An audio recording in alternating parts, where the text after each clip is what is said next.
kung unsang naa sa amo kay mo may gitudlo sa ko ang mama sa ako nga. Mas iday sa sunod kaya na maasenso mi sunod tungod na nga niya akong mga achievements.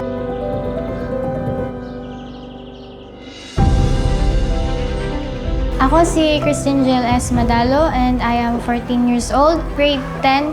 Main source of income sa ako ang mama and papa is ang kanang palayan nila. Sa dili pa mi 4 piece ma'am is naglisod gid mi sa una. Sa pagpangita sa among sudan maglisod gid mi. Kung sa nalina diha sa amo ang garden sa ulang pud amo ang masudan.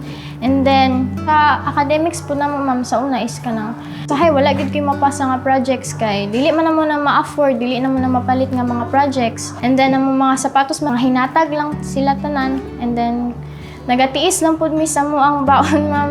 Kanang grade 2 ko ato ma'am is ang ako yung baon kay 1 peso lang gid siya. Then makapalit na siya isa ka pagkaon mo okay na sa kuak. Amo ang mga bags, ingana, mga gamit naman sa eskwelahan, balik-balik na lang siya hangtod kung pwede pa siya magamit, gamiton pa namo. So kung mag-uli mi ma'am is kanang gabaktas lang ni gikan sa eskwelahan hangtod sa balay. Ang pinaka lisod gyud na nga part ma'am is kanang magbaktas mi man din naguba ang sapatos is nagatiniil na lang mi pag-uli, sakit kayo ang bato sa tiil. Sa wala pa mi nasulod aning pantawid, pait jud mi kay kini among kahimtang diri gamayng ulan magsige jud baha naom jud mi dinhi wa mi ingo nga laing pangita kini ra jud ang gamay namong basakan. Lisod jud kay biskan pamalit og kanang sabon maglisod jud mi maayo na lang kay naa akong mga magulang mag tunon-tunon og ginagmay isa ka putol nga sabon dako na kining tabang sa amo. Mauna nga ako ang determination gud nga kanang malampasan ra gyud namo ang kalisod. Ang ginaistoryahan ng mga anak nga ang mabilin sa ilaha ang pag aning kamot ng gyud sa eskwela kay naman yung Ginoo matabang man. Mauna nga sa mga anak kana si Christine Jill murag siya jud ang una nga nakakita sa among paningkamot, sa among kalisod, ang struggle. And then ang amo ang balay gid sa una ma'am is kanang guba gid siya ma'am, then buslot siya ma'am ba. Guba ako ang bag, guba among balay. Kanang despite ato ma'am is kanang ginaingnan gid mi sa akong mama nga tiis ang gid ta kay sa sunod basi di ay kanang makaluyan ta sa Ginoo nga na.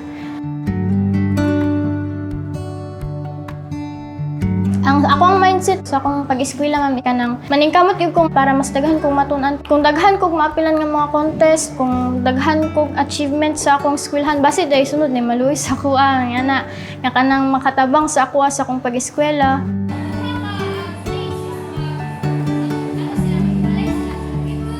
Since grade 7, I saw her na mabait na bata.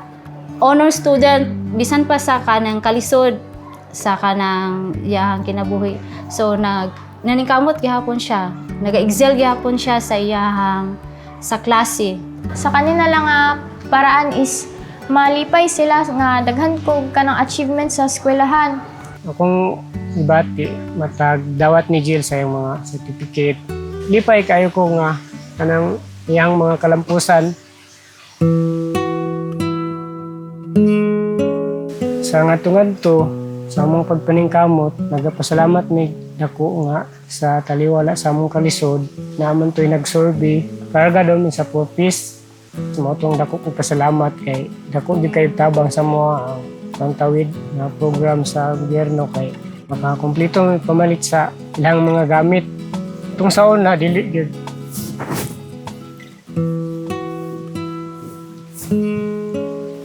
Ilang mga gamit, mga hinatag. Katong na 4 piece na mi ma'am is dako gid kay tabang ang cash assistance sa amo sa among sudan makapalit na mi ma'am palit na pud mi og kanang mga bag-o nga school supplies. Karon ma'am is kanang makauli na ko ma'am nga kanang magsakay na kog jeep gid mag-commute. And then sa sapatos po na kung karon kay makapalit na ko ma'am. And then ako ang manghud ma'am is mapalitan na sa ko ang mama o kanang mga gamit nga gusto nila nga mapalit nga na.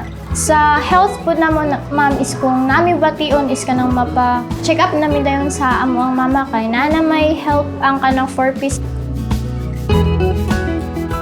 Si Jill Madalo, mahimong tularan sa mga 4-piece beneficiaries, no? Sa mga child benny, kasi naa siya'y potential as leader in terms sa eskwelahan, sa communities. Despite sa kalisod nga ilahang naagian, dili siya hindrance para kay Jill na magpadayon sa iyahang mga dreams, no?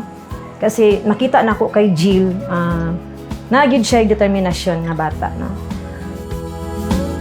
Lipay kami nga nadungog o naila na ila ang mga bata. Ipanghambugan na mo sa uban nga tanawan ninyo ni si Madalo family. Pobre pero haruhay.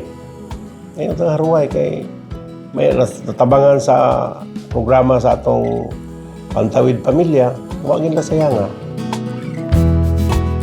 Ang pamilyang Madalo gihatagan og importansya ang health sa mga anak. Tungod ani nakatarong og pag-eskwela ang mga bata. Maong si Jill nag-excel sa pag-eskwela. Role model sa kabatan-onan. Istoryahan man po na mga Jill, kanang paningkamot na, kay wala jud po lain makabilin sa inyo, maura jud ni. Na makalampos mo sa inyong pa-eskwela, kay dili ko gusto nga, ang naagian na mo, maagian po ninyo, kay pait kaayo. Ang akong pangandoy nga, makahuman jud si Jill o eskwela. Kami po, naalang mi sa iyahang iliran, full support mi permanente kung about sa iyang pag-eskwela. Maningkamot yun mi sa among makaya. Kita na ko sila nga secretly naghihilak sila ba. Dili na nila ipakita sa mo pero deep inside gikapoy nagikay sila nga na.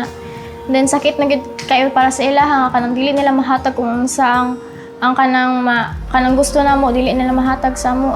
Mao na ang gusto ko nga kanang sa sunod kung kaluy-an pohon nga makahuman kog eskwela. Mahatag na po nako sa ilaha kung unsa ilahang gusto. Ako na po'y mabalo sa ilaha.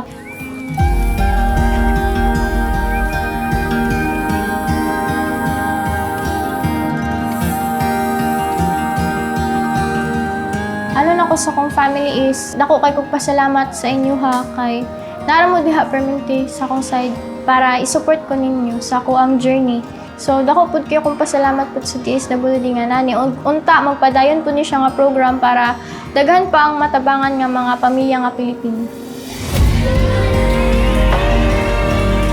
So, message na ko sa akong fellow nga youth beneficiary sa 4-piece is kanang always mag-pray lang ta sa Ginoo and then salig lang ta sa atong sarili nga makaya nato ni kay dili man hadlang ning kahirapan para ma-reach nato nga ato ang mga pangandoy sa kinabuhi.